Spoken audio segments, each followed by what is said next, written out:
성경 봉독하시겠습니다.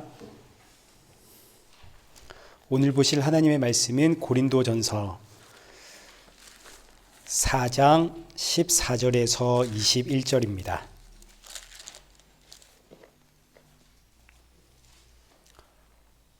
고린도전서 4장 14절에서 21절, 우리 한 절씩 교독하겠습니다. 내가 너희를 부끄럽게 하려고 이것을 쓰는 것이 아니라 오직 너희를 내 사랑하는 자녀같이 권하려 하는 것이라.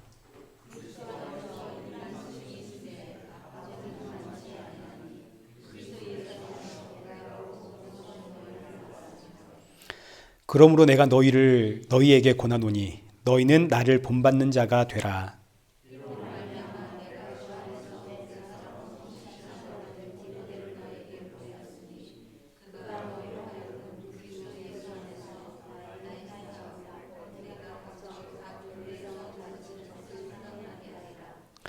어떤 이들은 내가 너희에게 나아가지 아니할 것 같이 스스로 교만하여 졌으나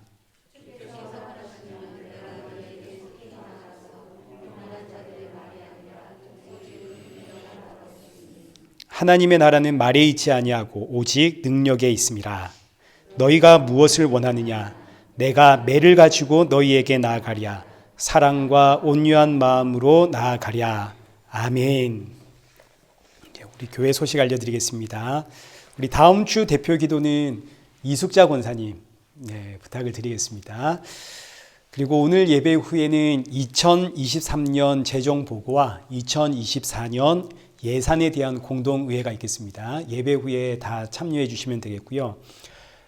제가 그 PPT 준비를 다 해놨는데 컴퓨터를 집에 두고 오는 바람에 다행히 프린터를 해가지고 온 것들이 있습니다. 근데 프린터가 몇 장이 안 됩니다. 제가 20장만 뽑아왔거든요. 그래서 여러분 다 돌아가지는 않을 것 같습니다. 이제 없으신 분은 옆에 있는 분들하고 같이 보면서 우리 공동회의를 이제 진행하도록 하겠습니다. 뒤에 프린트가 있으니까요. 확인해 보시고 필요하신 분들은 가져가시면 되겠습니다. 예배 후에는 구역장 모임이 있습니다. 우리 구역장님들은 잠시 저를 예배 이 공동회의 다 끝난 다음에 저 만나고 그 다음에 친교하러 내려가시면 좋겠습니다. 우리 이 시간에는 헌금 봉헌하도록 하겠습니다.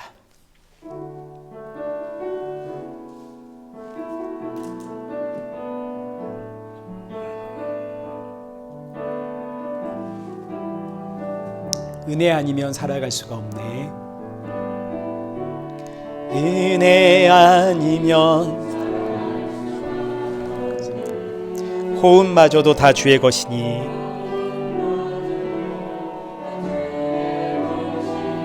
세상 평안과 위로 내게 없어도 예수 오직 예수뿐이네. 크신 계획 다 볼 수도 없고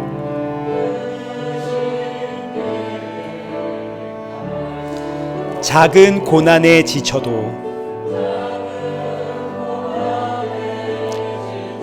주께 묶인 나의 모든 삶, 주께 묶인 나의 버티고 견디게 하시네.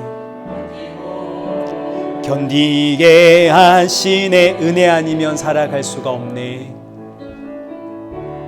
은혜 아니면 나의 모든 것 다 주께 맡기니 나의 모든 것 다 주 참된 평안과 위로 내게 주신 주 평안과 위로 내게 주신 주 예수 오직 예수뿐이네. 기도하겠습니다. 살아계신 하나님 아버지, 오늘도 사랑하는 성도들 빈손으로 나오지 않고 귀한 예물 준비하게 하심에 감사를 드립니다.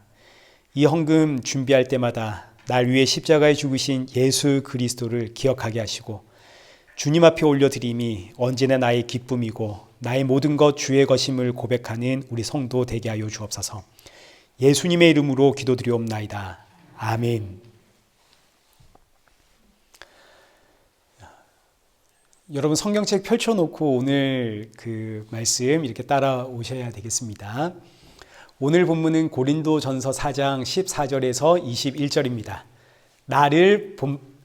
여러분 그 재정 그 보고 지금 안 보셔도 됩니다. 그건 나중에 보십시오. 나중에. 네. 자, 우리 오늘 본문은 고린도전서 4장 14절에서 21절입니다. 나를 본받는 자가 되라라는 제목으로 오늘 본문의 말씀 우리 함께 살펴보겠습니다. 지난주에는 고린도 교회가 당을 짓고 서로 분쟁하는 원인이 어디에 있는가를 우리가 살펴보았습니다. 고린도 교회가 당을 짓고 서로 싸우고 분쟁하는 이유는 서로가 서로를 판단하고 있기 때문입니다. 이때 사도 바울은 서로가 서로를 판단하는 이유를 기록된 말씀 밖으로 넘어갔기 때문이다라고 말하죠. 여기 본문이 없네요. 우리 고린도전서 4장 6절 한번 보십시오. 여기 기록되어 있는 것처럼 기록된 말씀 밖으로 넘어가면 성도는 자연스럽게 교만해집니다. 근데 이때 기록된 성경이 뭔가요? 성경은 기록된 말씀은 성경을 이야기하고 모든 성경은 예수 그리스도를 증거하는 책 아닙니까? 우리 지난주에 살펴보았죠. 그러니 기록된 말씀 밖으로 넘어간다는 의미는 단순히 말씀대로 안 살고 있다 이런 의미가 아니라 예수님 밖으로 넘어갔다. 예수님이 보이지 않는다. 이런 뜻입니다. 예수님이 보이지 않으면 여기 4장 8절에 기록되어 있는 것처럼 자기가 왕인 줄 압니다. 이것이 1장부터 4장까지 고린도 교회가 당을 짓고 서로 싸우게 되는 원인입니다. 너도 왕이고 나도 왕이니까 서로 싸울 수밖에 없죠. 왕은 굽히는 자가 아니지 않습니까? 왕은 지시하는 자고 명령하는 자고 판단하는 자인데 나도 왕이고 너도 왕이니까 서로 충돌할 수밖에 없겠죠. 반면 예수님이 보이면 우리는 왕 노릇을 못합니다. 예수님이 십자가에 피 흘려 죽으신 이유는 이 방법 말고는 죄와 사망에 매여 한평생 종노릇하는 저와 여러분을 구원하실 방법이 없기 때문에 예수님 십자가에 죽으신 거 아닙니까? 그러니 십자가에 죽으신 예수님이 보이면 내가 죄인이라는 사실을 알게 되고 내가 죄인인데 죄인이 누군가를 평가하고 당을 짓고 싸우고 그러면 안 되겠죠. 나도 죄인, 너도 죄인. 우리가 하나님 앞에서 잘난 것이 뭐가 있나요? 나에게 옳은 게 뭐가 있습니까? 세상의 상식과 가치와 세상의 판단으로 볼 때는 누가 봐도 내가 잘했습니다. 그러나 그렇다고 해서 하나님 앞에서도 내가 잘한 것인가? 그렇지가 않죠. 왜냐하면 우리는 하나님 앞에서 언제나 죄인에 지나지 않거든요. 십자가에 예수님 없었다면 너도 나도 영원한 지옥 심판을 받아야 할 죄인에 지나지 않습니다. 무엇보다 예수님이 내 눈앞에 보이면 내가 나의 주인이 아닙니다. 누가 나의 주인인가요? 예수님이 나의 주인이죠. 이제는 내가 사는 게 아니라 내 안에 예수님 사시는 거 아닙니까? 그러니 성도는 내 뜻대로 못 삽니다. 내 뜻대로 못 살기 때문에 내가 느끼게 되는 감정은 여기 4장 11절 이하의 말씀처럼 마치 줄이고 목마르고 헐벗고 매맞고 정처가 없는 자 같고 모욕을 받고 박해를 받고 비방을 받는 것 같은 그런 느낌을 가지는 겁니다. 내가 주인이 아니니까요. 반면 예수님이 보이지 않으면 우리 각자는 자기가 왕 노릇을 하게 됩니다. 하나님을 믿으니 이제는 내가 배부르게 되겠지. 내가 풍성해지겠지. 더욱 지혜롭고 더욱 강하고 더욱 존귀하게 되겠지. 내 영혼이 잘됨 같이 범사가 잘되고 내가 강건해지겠지. 여러분 이게 누구의 이야기입니까? 이게 바로 바리새인들의 이야기입니다. 바리새인들은 예수님이 보이지 않는 사람들이죠. 이들은 기록된 성경 하나님의 말씀대로 살아가는 사람들입니다. 율법에 있어서는 흠이 없는 사람들이죠. 근데 율법을 흠 없이 지키려고 했던 이유는 뭡니까? 율법에 하나님의 말씀대로 살면 복 준다니까. 하나님의 말씀대로 사서 복을 받자. 이게 바리새인들의 그 핵심이고 지금 고린도 교회의 이야기입니다. 예수님이 보이지 않으면 유대교가 되어져 버리고 바리새인들이 되어 버립니다. 그러니 지금 내가 옳다. 아니다, 내가 옳다. 야, 신앙생활 하려면 나처럼 해야 된다. 아니다, 신앙생활은 나처럼 하는 것이다. 서로 당을 짓고 싸우게 되는 거죠. 그러니 보십시오. 예수님이 보이지 않으면 교회는 교회가 아닙니다. 세상보다 더 악한 범죄 집단이 되는 겁니다. 나 같은 죄인을 구원하신 그 은혜 감사하여 교회에 나오는 것이 아니라 복을 준다고 하니까 복을 받으려고, 예수님 보이지 않으면 내가 하는 모든 신앙의 생활들, 이 신앙의 생활들, 기도하는 것도, 말씀을 보는 것도, 봉사하고 충성하는 이 모든 것들이 전부 다 내가 복을 받기 위한 하나의 수단이 되지 않습니다. 예수님 보이지 않으면 교회는 그저 내 뜻과 내 욕망을 이루기 위해 길을 쓰고 움직이게 되는 범죄 집단이 되어버립니다. 사도 바울이 지금 고린도 교회를 향해서 너희가 지금 범죄 집단이 되어버렸다, 아주 강하게 꾸짖는 겁니다. 자, 그리고 시작하는 오늘 본문 14절을 한번 보겠습니다. 내가 너희를 부끄럽게 하려고 이것을 쓰는 것이 아니라 오직 너희를 내 사랑하는 자녀같이 권하려 하는 것이라. 사도 바울이 지금 이렇게 강하게 꾸짖는 것은 고린도 교회를 부끄럽게 하려고 하는 것이 아니라 사랑하는 자녀이기 때문에 권면하는 것이다, 이럽니다. 자, 그런데 우리가 지금 이 말씀을 잘 이해해야 할 필요가 있습니다. 왜냐하면 아무리 사랑으로 하는 말이라 하더라도 여기에는 생명의 말이 있고 죽이는 말이 있습니다. 먼저 사랑이라는 이름으로 말을 하지만 상대방을 죽음으로 몰고 가는 말은 세상의 상식과 세상의 가치와 세상의 윤리와 세상의 도덕입니다. 이건 전부 다 상대방을 죽음으로 끌고 가는 말이 됩니다. 아무리 사랑하기에 내가 이렇게 말하는 것이야 라고 해도 이 말이 세상의 상식과 가치와 윤리와 도덕이라면 그 말은 상대방에게 폭력이 됩니다. 항상 그렇습니다. 교회 생활을 하다 보면 서로가 서로에게 상처를 받아가지고 이렇게 등을 돌리게 되거나 때로는 누군가 한 사람 교회를 떠나는 경우를 보게 됩니다. 근데 그 원인은 전부 어디에 있나요? 사실 말 때문이죠. 말. 시작은 보통 좋은 말로 시작을 하는 겁니다. 이렇게요. 내가 이런 말 정말 안 하려고 했는데 네가 너무 모르는 것 같아서 그래. 기분 나쁘게 들으면 안 돼. 내가 너무 안타까워서 그래. 나는 지금 사랑으로 이 사람을 정말 생각해서 하는 말일지 몰라도 그 내용이 세상적인 가치나 상식, 윤리와 도덕에 관련된 이야기라면 상대방에겐 그 말은 폭력이고 상처가 됩니다. 언제나 그렇습니다. 그 앞에서는 그런가 보다 고개를 끄덕여도 돌아서면 열받죠. 감히 나한테 이런 말을 하다니. 심지어 하나님의 말씀이라 하더라도 십자가에 예수님이 없으면 그 말은 상대방에게 상처가 되고 폭력이 됩니다. 상대방을 죽이는 말이 됩니다. 반면에 똑같은 입에서 나오는 말이지만 생명의 말이 있습니다. 이 뭘까요? 바로 예수 그리스도죠. 자, 여러분, 사도 바울도 지금 굳이 따지고 보자면 이 고린도 교회를 향해 세상적 가치와 상식, 윤리와 도덕을 가지고 고린도 교회를 꾸짖고 있습니다. 보시면. 그러나 사실 좀 더 깊이 들여다보면 사도 바울이 관심을 가지는 것은 세상적 가치나 상식, 윤리, 도덕적 측면에서 너희가 지금 잘못하고 있다, 이런 일들은 이방인들도 하는 일이 아니다, 이렇게 꾸짖는 것이 아니라 사실 사도 바울이 정말 지적하고 있는 것은 지금 너희 안에 예수 그리스도가 없다. 너희가 지금 예수님을 모른다. 예수님을 떠나 있다. 그래서 너희가 왕이 되어 버렸다. 이거 지적하고 꾸짖는 겁니다. 사도 바울이 꾸짖는 것은 고린도 교회의 윤리와 도덕이 아닙니다.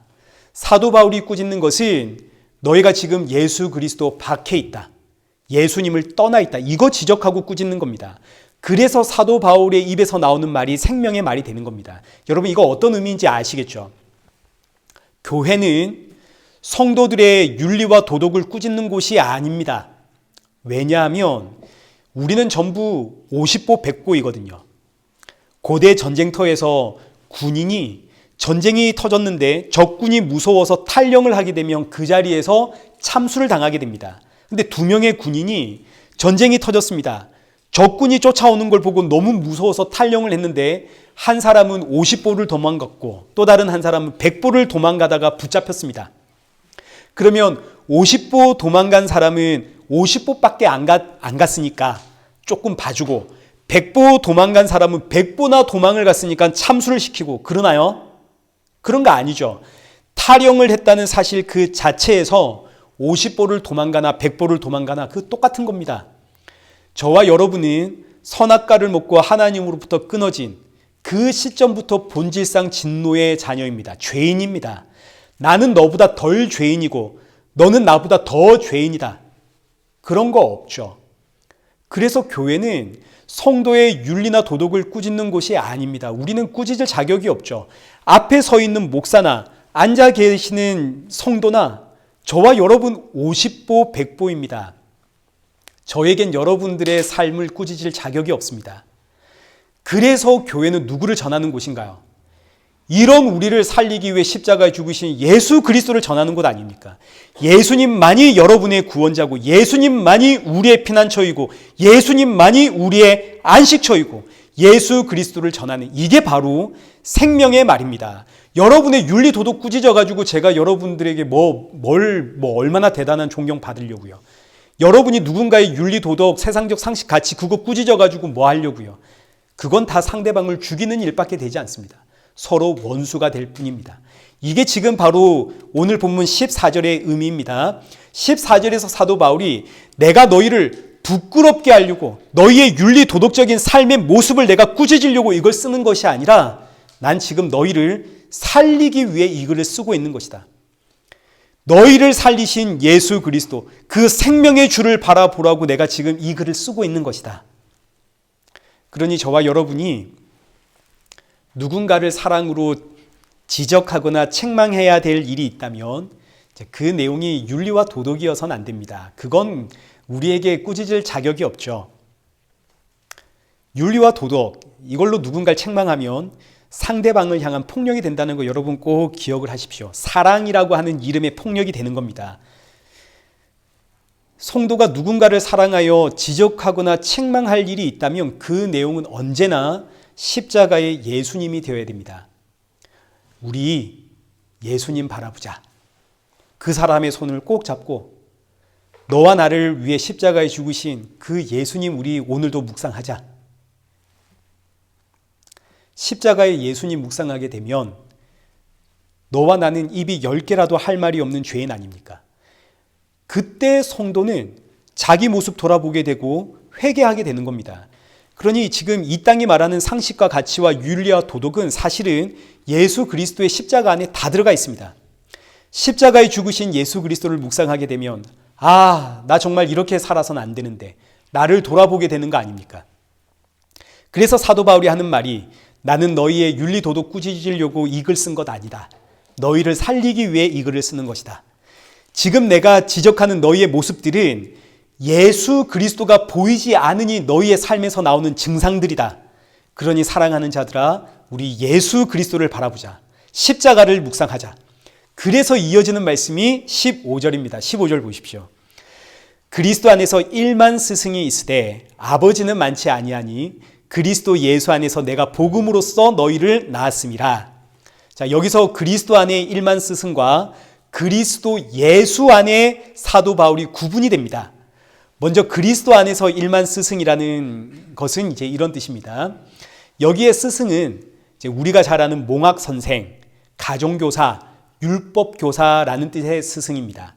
그리고 그리스도는 예수님을 뜻하는 게 아니라 유대인들이 기다려온 그리스도를 뜻합니다. 그래서 그리스도와 그리스도 예수를 지금 이 본문에서 구분을 하고 있는 겁니다. 그러니까 그리스도 안에서 1만 스승은 누구냐면 성경에서 그리스도를 가르치고 있는 율법의 교사들, 그들은 많다. 이제 대표적인 사람들이 서기관이고 바리새인들이고 제사장들이죠. 이들이 전부 그리스도 안에서 1만 스승들입니다. 스승은 훌륭한 사람입니다. 단순히 지식만 가르치는 사람이 아닙니다. 인격도 가르칩니다. 잘못하면 매를 들어서 체벌도 가합니다. 오죽하면 군사부 일체, 왕과 스승과 아버지는 하나다 이런 말까지 있겠습니까? 특별히 유대 사회에서는 이게 더 심했습니다.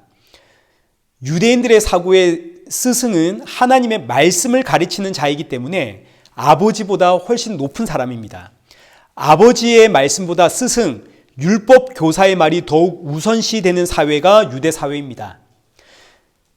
그러나 이렇게 스승이 훌륭하다 하더라도 사실 아버지와 비교가 안 되는 근본적인 차이가 있죠. 어떤 차이가 있나요? 아버지는 나를 낳아준 분입니다. 나에게 생명을 준 분이 아버지입니다. 자, 그러니까 그리스도 안에 1만 스승이 있지만 그러나 그들이 너희들에게 생명을 줄 수가 없다, 이 이야기죠. 그러나 나는 너희에게 예수 그리스도라는 참 생명을 전달한, 이런 의미에서 나는 복음으로 너희를 낳은 아버지다. 이게 지금 15절의 이야기입니다.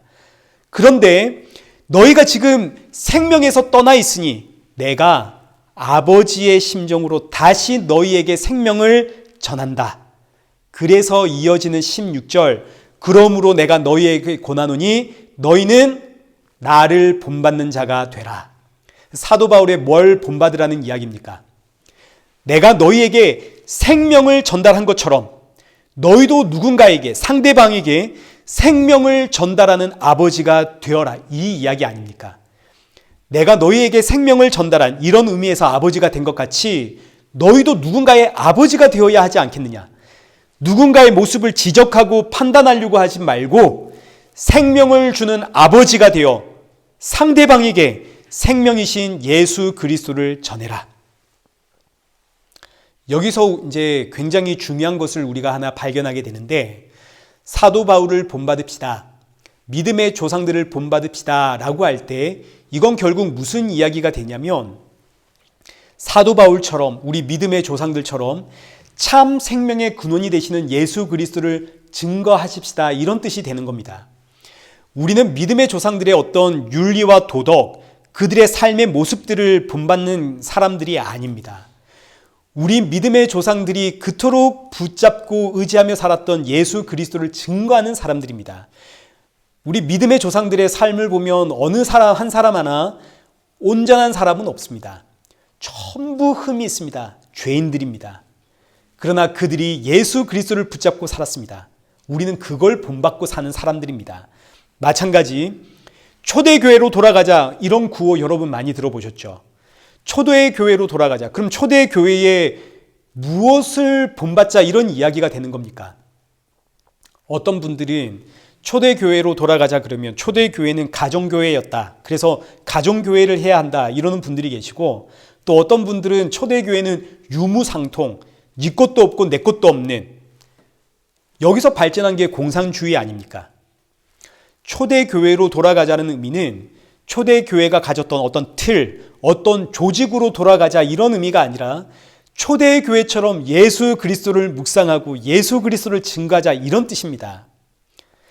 초대교회가 특별한 게 뭐가 있습니까? 지금 우리가 살펴보고 있는 이 고린도 교회도 따지고 보면 초대교회입니다. 근데 완전히 개판이죠. 왜요? 예수님이 안 보이거든요. 그래서 사도 바울이 목이 터져라 외치는 거 아닙니까? 예수님께로 돌아가자.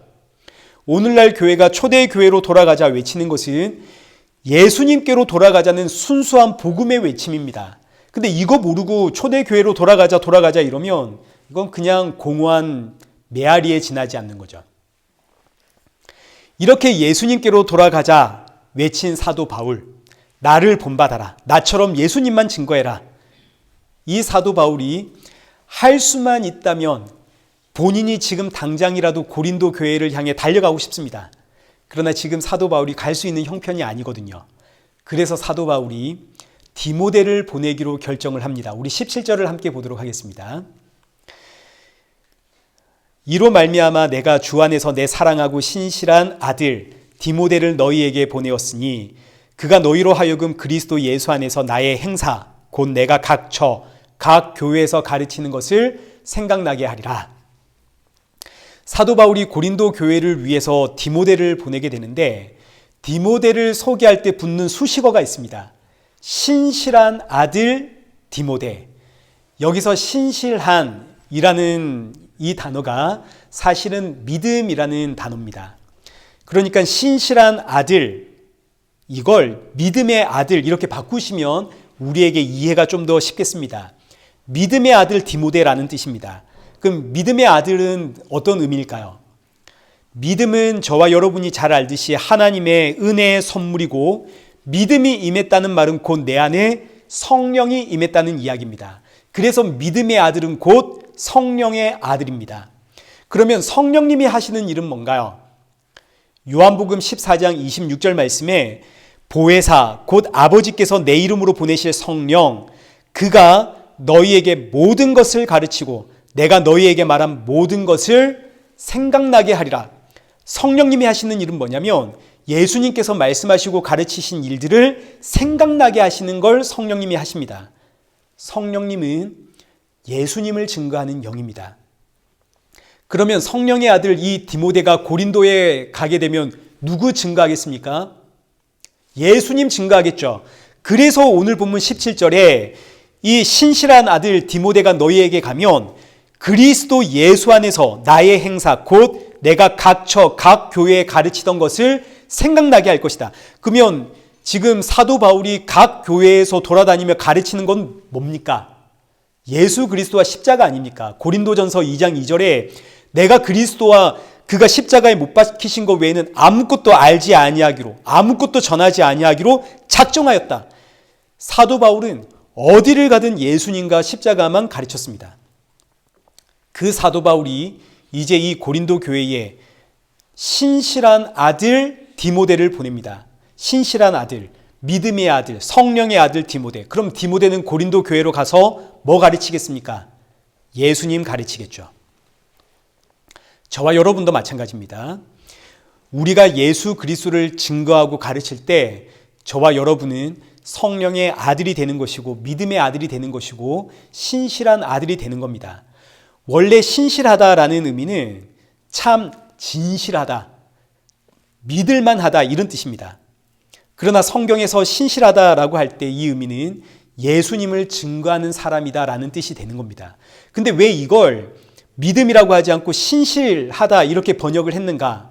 그 이유는 믿음의 사람, 예수 그리스도를 증거하는 사람은 예수님을 증거하기 위해 진실할 필요가 있고 누군가에게 믿음을 줄 만큼 믿음이 가는 사람일 필요가 있습니다. 그래서 이제 이 저자 번역가가 믿음이라는 단어를 신실하다라고 번역을 했습니다. 우리는 신실한 사람이 되어야 한다는 거죠. 누구를 위해서? 예수님을 위해서. 자, 그리고 나서 이제 본문 19절 말씀 함께 보겠습니다. 우리 19절과 20절, 이제 오늘 본문의 핵심이니까 우리 함께 읽도록 하겠습니다. 시작. 교만한 자들의 말이 아니라 오직 그 능력을 알아보겠으니 하나님의 나라는 오직 아멘. 사도 바울이 디모데를 보내면서 하는 말이 혹 주께서 허락하시면 내가 너희에게 나아가서 교만한 자들의 말이 아니라 능력을 보겠다. 하나님의 나라는 어디에 있다고요? 말에 있는 게 아니라 능력에 있다. 이제 이게 무슨 뜻일까요? 하나님의 나라는 말에 있는 게 아니라 능력이 있다. 이걸 지금 앞뒤 문맥 산맥 이제 발음이 안 됩니다. 앞뒤 문맥 생각하지 않고 이 말씀만 딱 떼어가지고 우리가 생각해 보면 말보다는 뭡니까? 능력이죠. 천마디 말하는 것보단 한 번 체험하는 거, 한 번 방언하고, 한 번 예언하고, 한 번 병 고치고, 한 번 기적을 맛보는 이게 훨씬 더 중요하다. 이제 이런 생각을 하게 됩니다. 예전에 어떤 분이 이제 몇 년 전입니다. 유튜브로 제 설교를 들으시고 이런 댓글을 그 밑에다가 남겼습니다. 목사님은 젊어서 하나님의 능력을 체험을 못해 설교를 이렇게 하는 겁니다. 그러면서 이 말씀을 딱 인용을 했습니다. 하나님의 나라는 말에 있는 게 아니라 능력에 있습니다. 말 잘하는 목사 되지 말고 능력 있는 목사가 되십시오. 그래서 제가 그 댓글을 삭제했습니다. 그 놔두면 안 되거든요. 그 놔두면 그 밑에 또 다른 댓글들이 붙기 때문에 그 삭제했습니다. 지금 고린도 교회를 보십시오. 예언, 방언, 병고침, 귀신을 쫓아냄, 어떤 체험, 이런 능력들이 지금 고린도 교회는 풍성하다 못해 그냥 차고 넘쳐 흐르고 있습니다. 고린도 교회는 말만 잘하는 교회가 아니라 각종 은사들이 넘치는 교회입니다. 근데 지금 사도 바울은 이거 혼내고 있는 거 아닙니까? 방언, 예언, 병고침, 귀신 쫓아냄, 세상에서의 성공, 기도의 응답, 이건 하나님의 능력이 아니다. 사도 바울이 이걸 지금 이야기하고 있지 않습니까? 왜냐하면 이건 마귀도 하는 일이거든요. 그럼 하나님의 능력은 대체 뭡니까? 하나님의 나라는 말에 있는 게 아니라 능력에 있는데, 그럼 이 능력은 뭡니까? 사도 바울이 이미 말했습니다. 고린도전서 1장 18절, 십자가의 도가 멸망하는 자들에게는 미련한 것이요 구원을 받은 우리에게는 뭐라고요? 하나님의 능력이라. 이미 사도 바울이 다 이야기했죠. 1장 24절에서도 오직 부르심을 받은 자들에게는 유대인이나 헬라인이나 그리스도는 하나님의 능력이요 하나님의 지혜니라. 하나님의 능력이 뭡니까? 예수 그리스도와 십자가. 그럼 이제 다시 본문 19절 보십시오. 내가 너에게 나아가 말이 아니라 능력을 알아보겠으니 하나님의 나라는 말에 있는 게 아니라 오직 어디에 있다고요? 예수 그리스도와 십자가에 있느니라. 그러니까 방언을 하고 예언을 하고 귀신을 쫓아내고 뭐 병 고치고 기도해서 응답받고 이런 것들이 하나님의 능력이 아니라 하나님의 능력은 예수 그리스도입니다. 십자가에 예수 그리스도를 증거하는 게 바로 하나님의 능력이고 여기에 하나님의 나라가 있습니다. 또 여기 보시면 하나님의 나라는 말에 있는 게 아니다. 이건 또 어떤 의미냐면 여러분 고린도전서 2장 1절을 한번 보십시오. 형제들아 내가 너에게 나아가 하나님의 증거를 전할 때에 여기서 하나님의 증거가 바로 예수 그리스도와 십자가 아닙니까? 예수님과 십자가 증거할 때에 말과 지혜의 아름다운 것으로 아니하였다. 사도 바울이 예수님을 증거할 때 말의 아름다움, 지혜의 아름다움으로 그 십자가를 포장해서 전하지 않았다 이겁니다. 그래서 2절에 내가 너희 가운데 예수 그리스도와 그가 십자가에 못 박히신 것 외에는 아무것도 알지 아니하기로 작정하였습니다. 이 말이 나오는 거죠.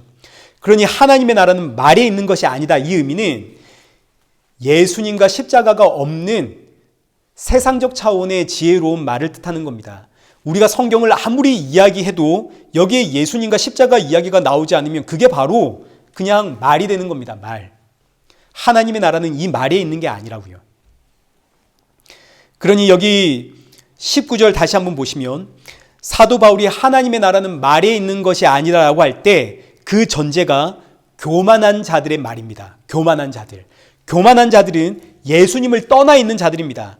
그래서 이들의 말 속에는 예수님이 없습니다. 지금 이 말 잘하는 사람들이 다 이 고린도 교회에서 성경을 가르치는 교사들 아닙니까?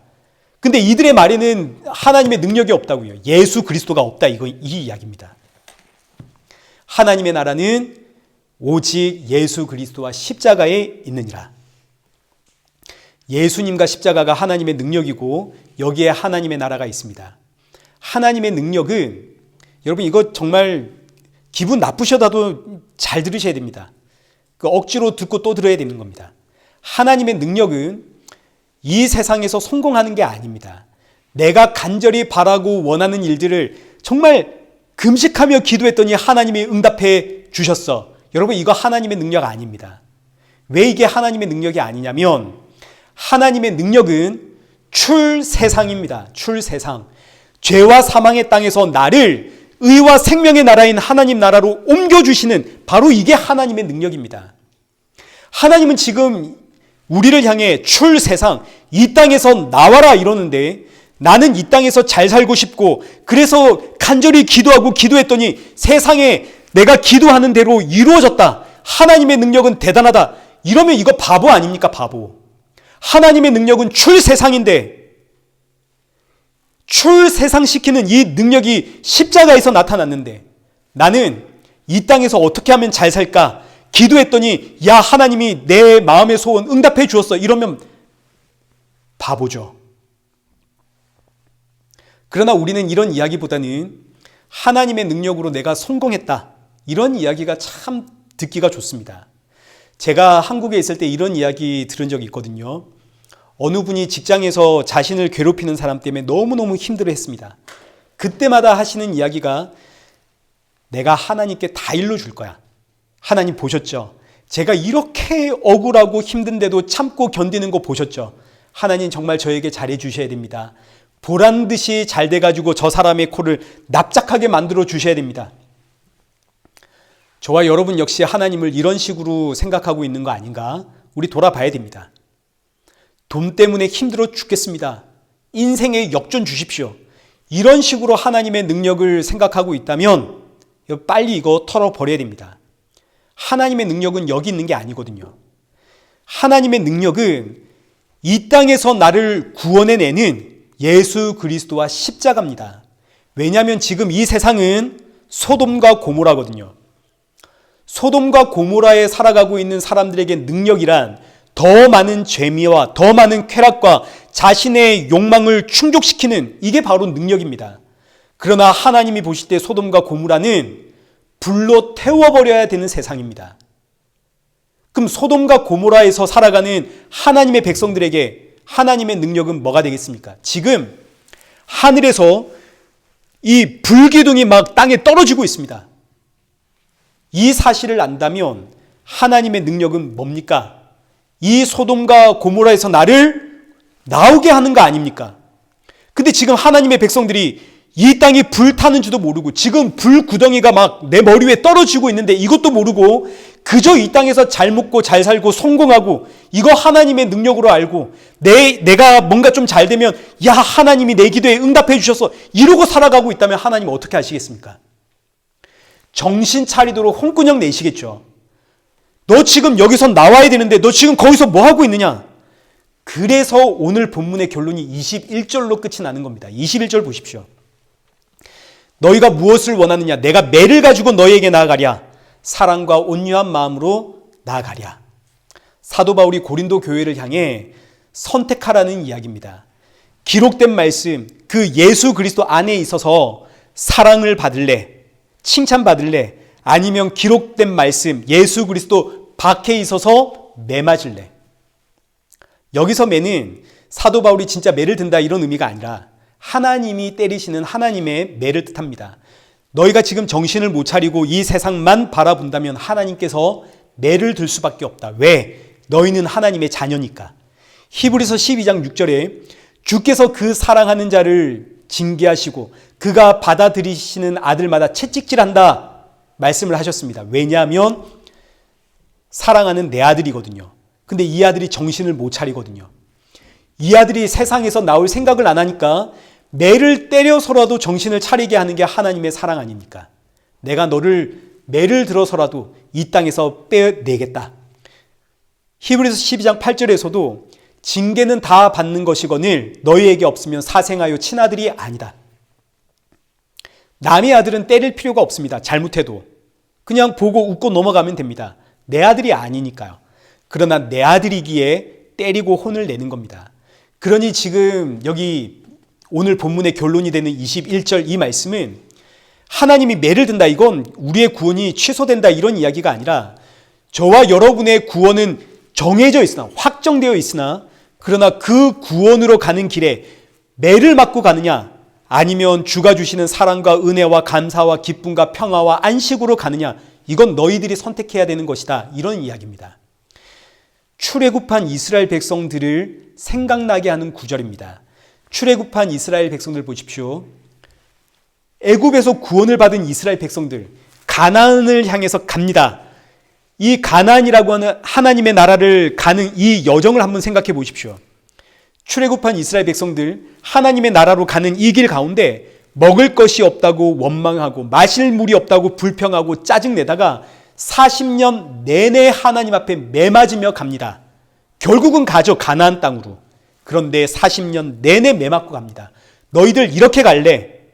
아니면 먹을 것 없어도 마실 물이 없어도 생명의 주가 함께 하시니 그 주가 주시는 기쁨과 감사로 주가 주시는 평안과 안식을 맛보며 그렇게 갈래?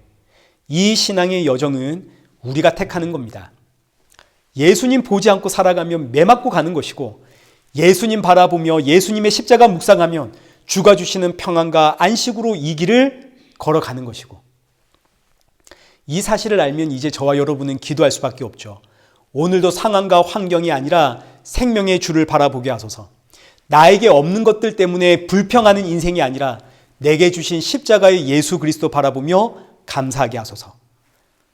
사랑하는 성도 여러분, 2024년 이 한해 우리 원망하고 불평하다가 매맞으며 가지 말고 하나님의 능력이신 예수 그리스도 안에서 구원과 감사와 그 은혜 묵상하면서 주가 주시는 기쁨과 그 안식과 평안 맛보고 이 귀한 생명의 복음 증거하며 저와 여러분에게 허락된 이 귀하고 복된 생명의 여정을 행복하게 나아가는 그런 저와 여러분 되시기를 축원합니다. 우리 함께 찬양하겠습니다. 찬송가 304장 찬양하겠습니다. 새 찬송가 304장입니다.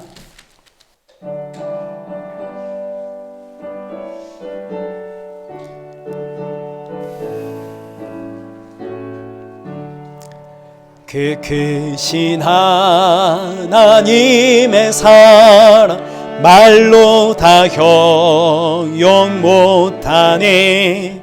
저 높고 높은 별을 넘 이 낮고 낮은 땅 위에 죄범한 영혼 구하려 그 아들 보내사 화목 죄물 삼으시고 죄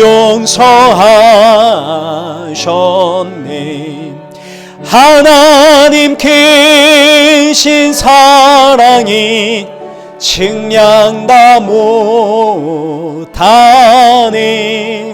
영원히 변치 않는 성도여 찬양하세. 괴로운 시절 지나가고 땅 위에 평화 쇠할 때 주 믿지 않던 영혼들은 큰 소리 외쳐 울어도 주 믿는 성도들에게 큰 사랑 베푸사 우리의 죄 사했으니 그 은혜 잊을까. 하나님 크신 사랑이 측량 다 못하네. 영원히 변치 않는 성도여 찬양하세. 하늘을 두루마리 삼고 바다를 먹물 삼아도 한없는 하나님의 사랑 다 기록할 수 없겠네. 하나님의 크신 사랑 그 어찌 닿았을까. 저 하늘로 비싸도 채우지 못하리. 하나님 크신 사랑이 측량 다 못하네. 영원히 변치 않는 성도여 찬양하세. 우리 시간 우리 함께 기도하실 때 새롭게 시작하는 이 한 주도 하나님의 능력이신 예수 그리스도로 살아가는 성도가 되게 하소서. 내 안에서 터져 나오는 끊임없이 나오는 욕망과 탐심과 원망과 이 불평을 다스릴 수 있도록 성령의 충만함 부어 주옵소서. 우리 시간 기도하시고 2024년 이 한 해 더 많이 예수님 증거할 수 있도록 나를 사용하여 주옵소서. 이 일을 위해 지혜도 주시고 절제함도 주시고 복음 증거를 위해 필요한 모든 것 채워 주옵소서. 우리 시간 함께 기도의 자리로 나아가겠습니다. 기도하겠습니다.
살아계신 하나님 아버지, 그리스도 안에 1만 스승이 있으나 그러나 우리는 예수 그리스도 안에서 생명을 낳는 아비라는 사실을 꼭 기억하며 사람을 살리는 성도가 되어지도록 우리의 입술과 마음을 주관하여 주옵소서.